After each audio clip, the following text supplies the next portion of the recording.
Guardavo mia moglie, con cui ero sposato da 12 anni, mentre si preparava per il galà annuale della sua azienda. Qualcosa dentro di me mi diceva che quella notte avrebbe cambiato tutto. Stava davanti allo specchio della nostra camera da letto, applicandosi il rossetto con la precisione di chi vuole impressionare qualcuno che non ero io. «Marcus, hai visto i miei orecchini di diamanti?» chiese Clare, senza degnarmi di uno sguardo. Indossava quel vestito nero, quello che le avevo comprato per il nostro anniversario 2 anni prima. Quello che lei diceva la facesse sentire goffa e che non aveva mai indossato fino a quella sera. «Nel primo cassetto della tua scatola dei gioielli», dissi, seduto sul bordo del letto. «Sono lì da 5 anni, sempre nello stesso posto». Aprì il cassetto, si mise gli orecchini e poi si girò per osservarsi da ogni angolazione. Fu allora che lo notai. Nessuna linea di mutandine visibile sotto quel vestito aderente.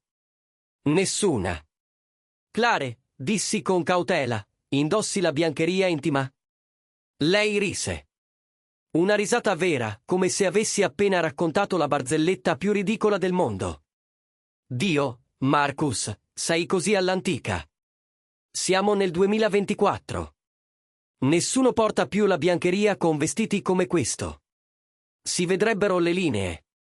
Ero sposato da abbastanza tempo per capire quando mia moglie mentiva. Il suo segnale era sempre lo stesso. Si toccava il lobo dell'orecchio subito dopo aver detto una bugia. E lì c'era, le dita che sfioravano quell'orecchino di diamanti per cui avevo lavorato duramente. «Allora, immagino che dovrei prepararmi anch'io», dissi, alzandomi e dirigendomi verso il mio armadio. «A che ora dobbiamo uscire?» Il silenzio che seguì era così pesante da schiacciare i diamanti. Quando mi girai, Clare mi guardava come se avessi appena proposto di rapinare una banca insieme. «Marcus», disse, con una voce intrisa di una condiscendenza che non avevo mai sentito prima, «questa è una serata aziendale per i dipendenti e i loro accompagnatori del team esecutivo. Giusto. E io sono tuo marito. Quindi sono il tuo accompagnatore». Lei sospirò con esasperazione, quel tipo di sospiro riservato a spiegare concetti semplici a bambini particolarmente lenti. «Tesoro, guardati davvero». Mi voltai verso lo specchio del comò.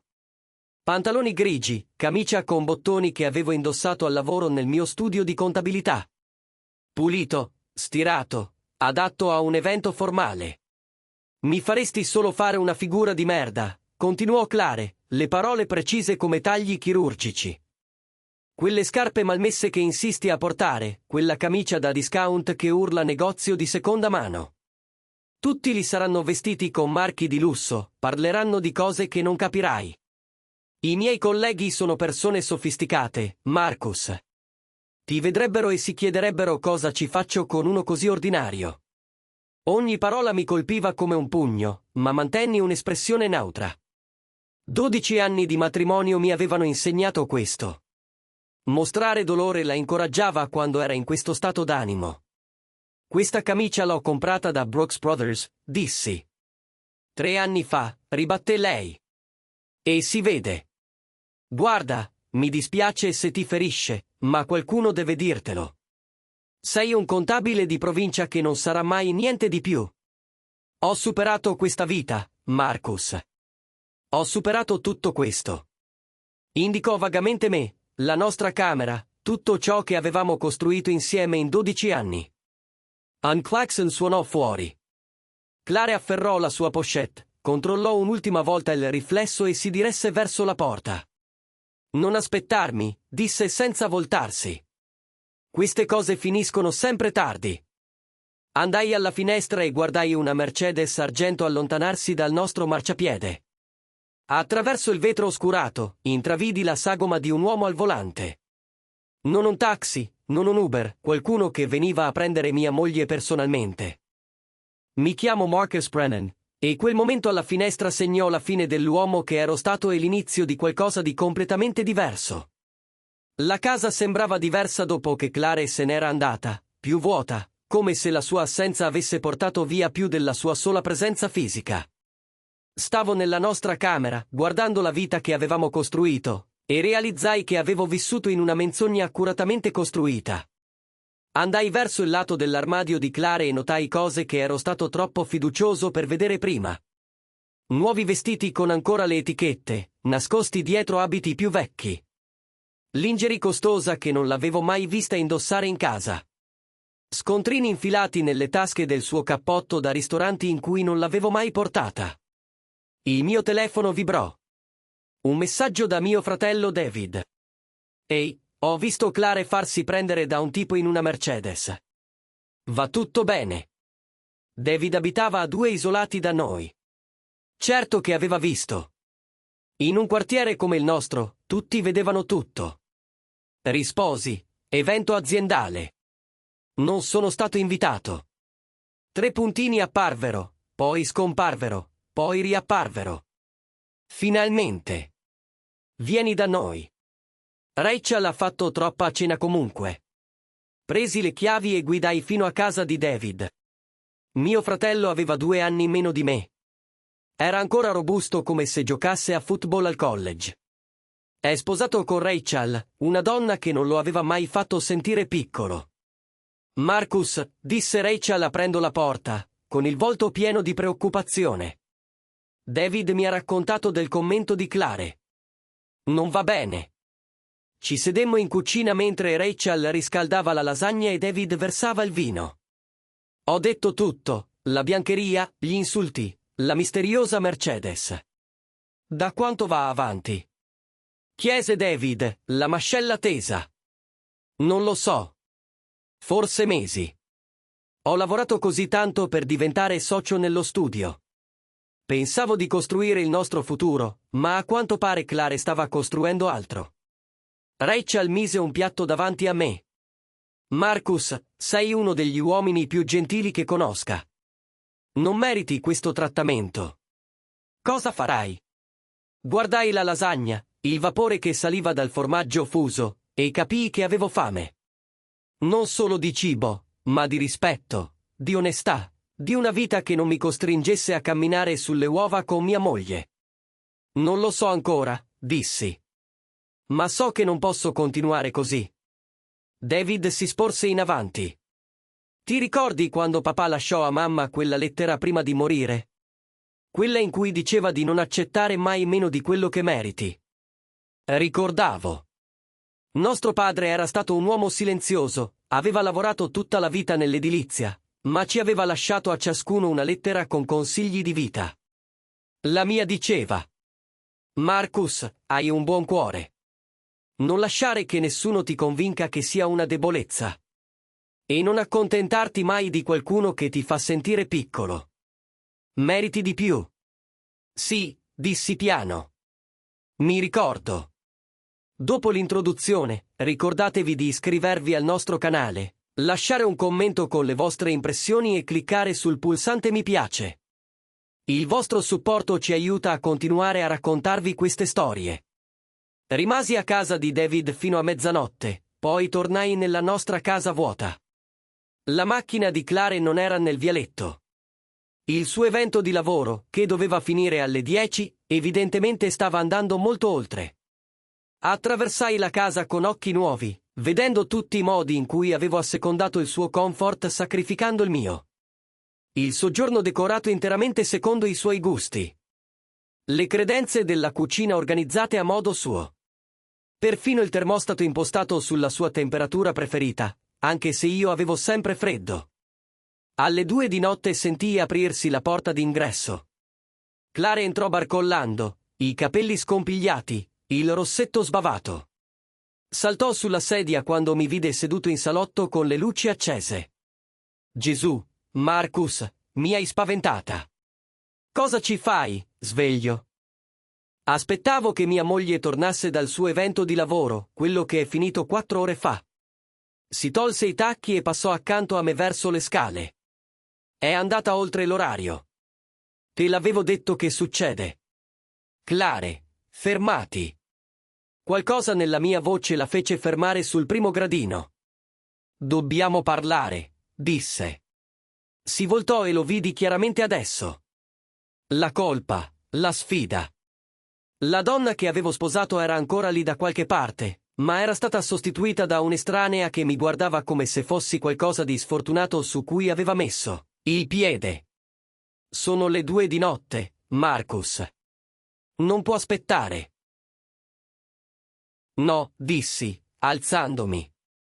Non può, perché so che non eri a un evento di lavoro.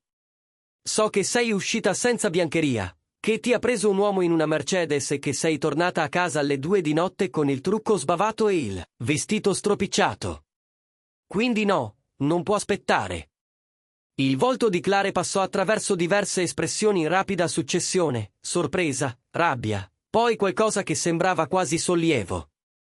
Va bene, disse, incrociando le braccia. Vuoi la verità? Sto vedendo qualcuno. Si chiama Derek Ashford. È il vicepresidente marketing della mia azienda.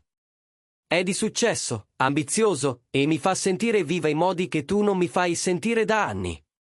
La confessione avrebbe dovuto ferire più di quanto fece. Forse lo sapevo, a un livello profondo, e mi rifiutavo solo di ammetterlo. Da quanto tempo? Chiesi.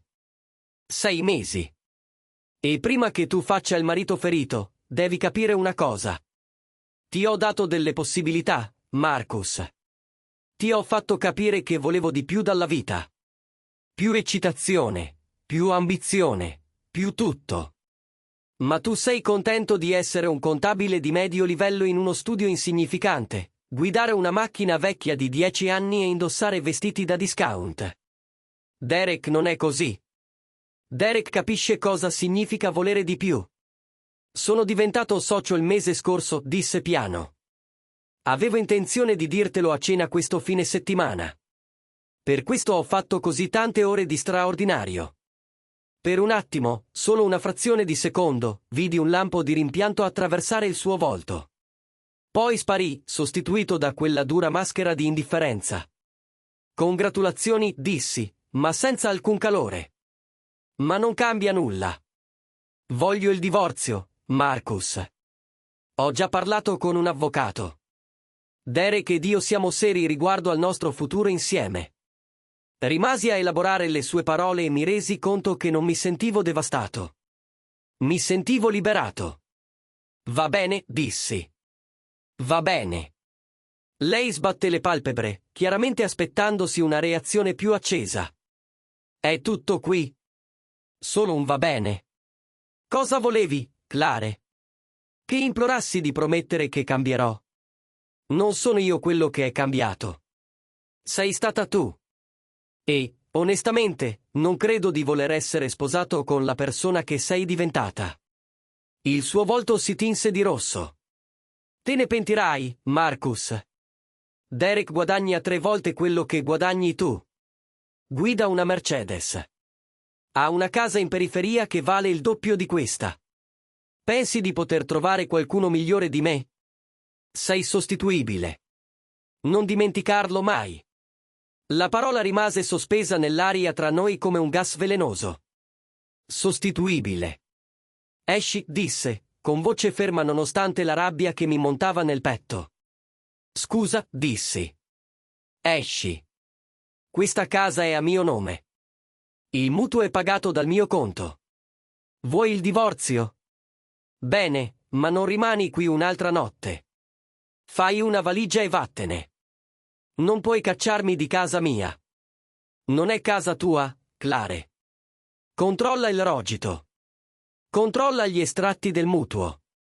Controlla chi ha pagato ogni singola bolletta mentre tu spendevi il tuo stipendio in vestiti firmati per impressionare il tuo ragazzo. Hai 30 minuti per preparare l'essenziale e andartene. Tutto il resto si risolverà con gli avvocati. Il volto di Clare passò dal rosso al bianco. Sei serio? Morto serio. 29 minuti, ora. Corse su per le scale e potei sentire il rumore di oggetti gettati nelle valigie, imprecauzioni e pianti in egual misura. Tirai fuori il telefono e mandai un messaggio al mio avvocato, Greg Morrison, nonostante l'ora tarda. Ho bisogno di vederti lunedì mattina appena possibile. Divorzio. È urgente. Greg rispose in pochi minuti. Libero la mia agenda. 8 del mattino nel mio ufficio. 27 minuti dopo Clare scese trascinando 2 valigie troppo grandi. Il trucco le colava. Il suo vestito costoso sembrava ridicolo ora sotto la luce cruda del lampadario. Non posso credere che tu stia facendo questo, disse. Non posso credere che ci sia voluto così tanto, risposi. Dove vai? Da Derek. Si prenderà cura di me. Ne sono sicuro. Finché non si annoia e trova qualcuno di più nuovo, più giovane, più eccitante. È così che vanno queste cose, Clare. Mi guardò con odio puro. Te ne pentirai, Marcus.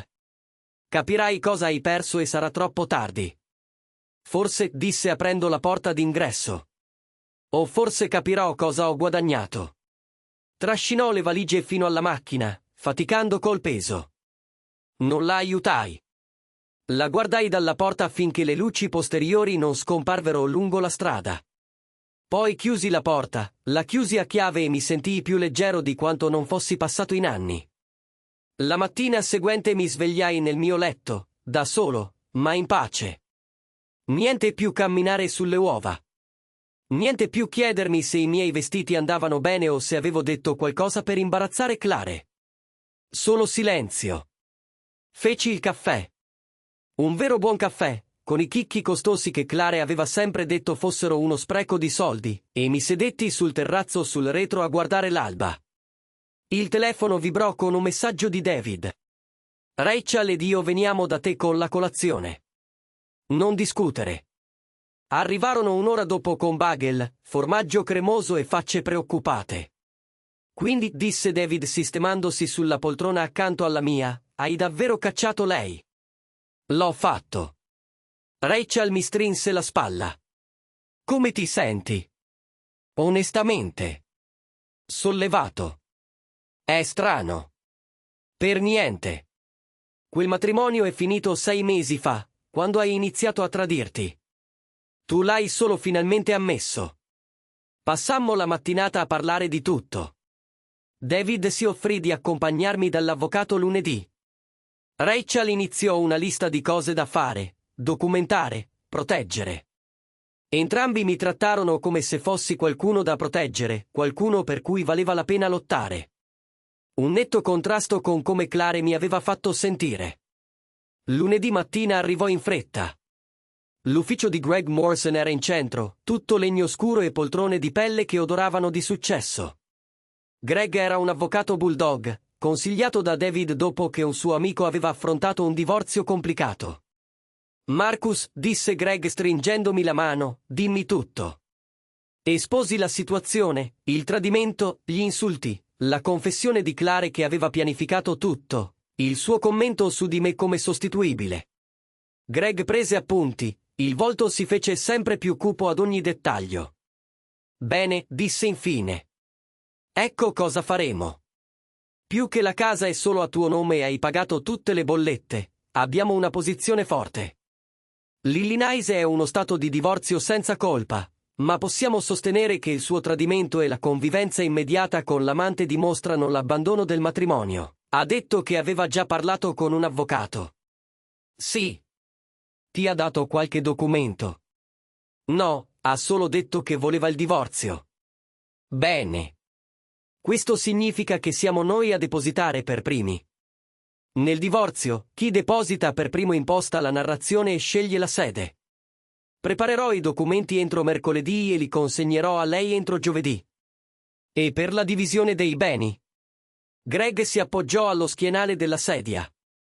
La casa è tua. I tuoi conti pensionistici dovrebbero rimanere per lo più tuoi, dato che la maggior parte dei contributi è stata fatta durante il matrimonio, quando eri il principale percettore di reddito. Dovremmo documentare che lei spendeva il suo stipendio in modo frivolo mentre tu coprivi le necessità. Fece una pausa, studiandomi attentamente. Marcus, devo chiederti, sei sicuro di voler andare avanti? Nessuna possibilità di riconciliazione. Pensai al volto di Clare quando mi aveva chiamato sostituibile, ai 6 mesi di bugie sul tornare a casa e trovare la casa vuota perché non ero abbastanza per partecipare ai suoi eventi di lavoro. Sono sicuro, dissi. Distruggiamo la sua causa prima ancora che la costruisca. I documenti per il divorzio furono consegnati a Claire giovedì pomeriggio nel suo ufficio. Lo sapevo perché Greg mi chiamò alle 3 per confermare la notifica.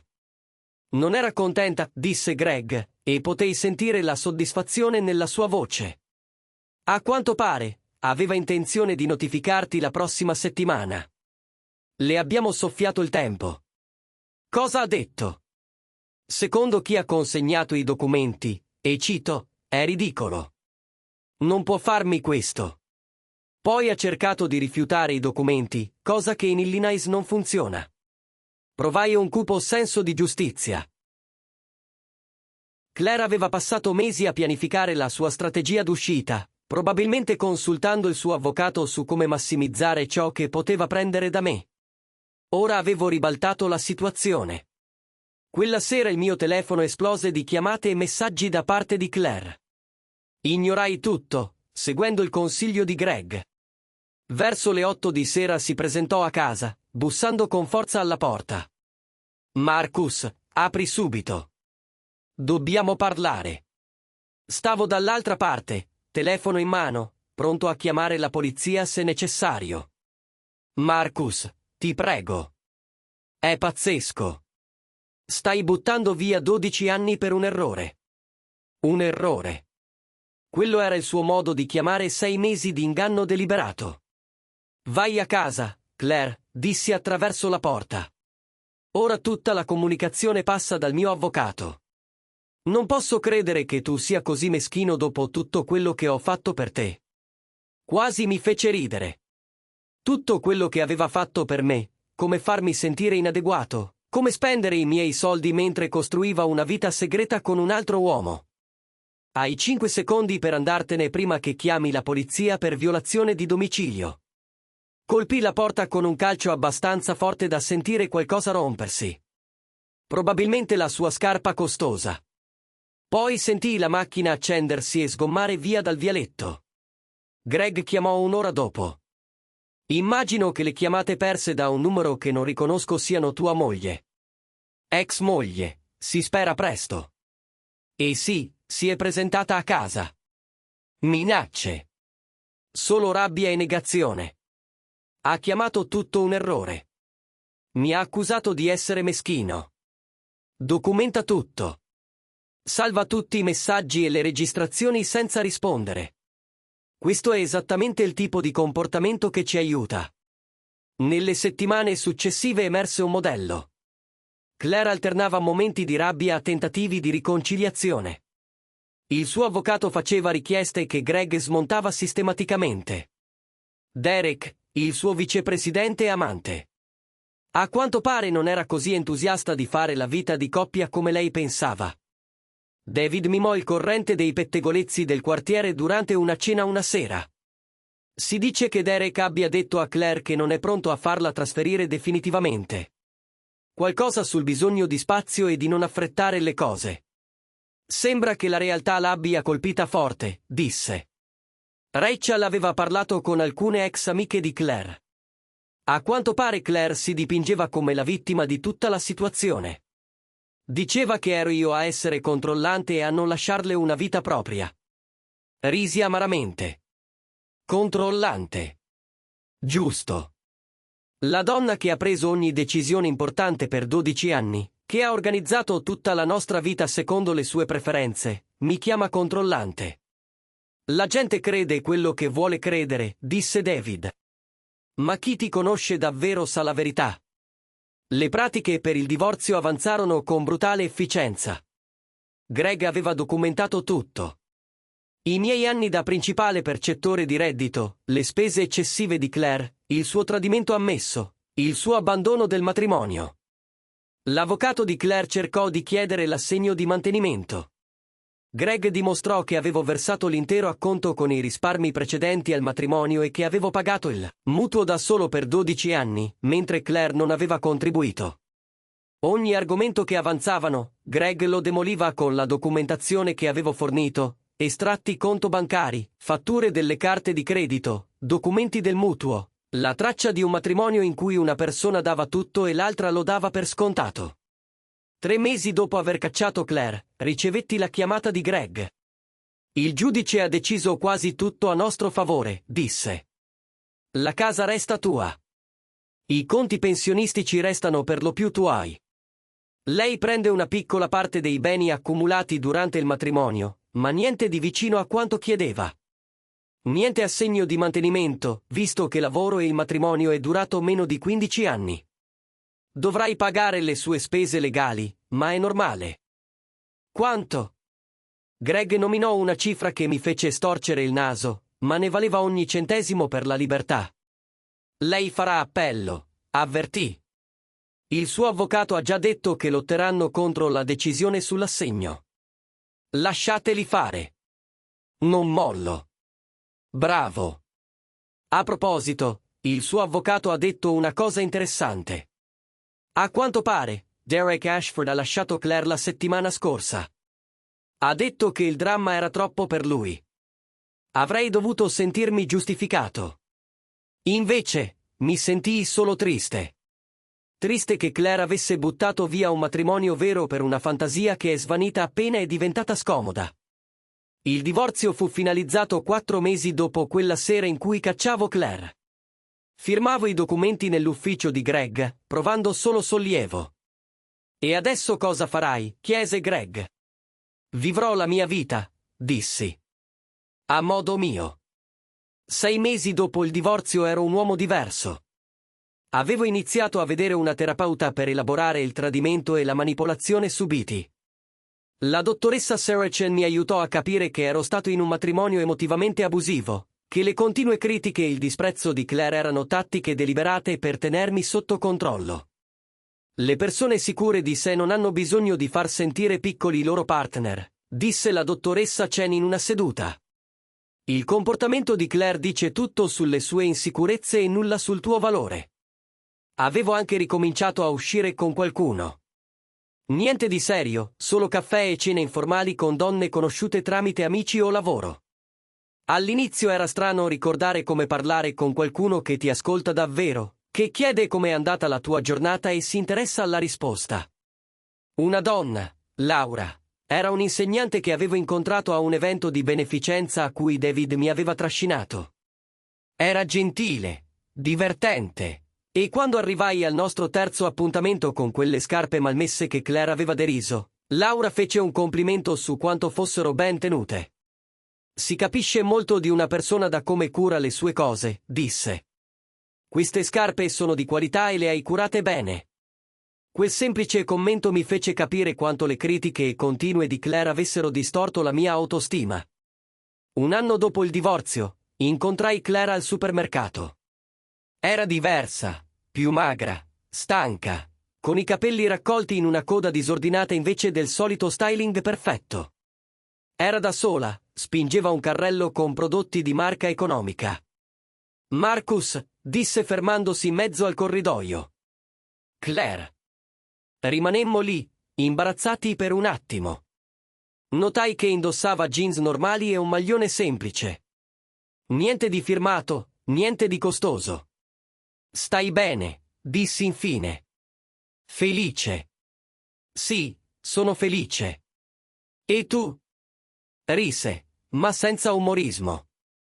Avevi ragione su Derek. Si è annoiato. Ha trovato una più giovane in palestra. Ora vivo in un monolocale, sto cercando di ricostruire i risparmi dopo il divorzio.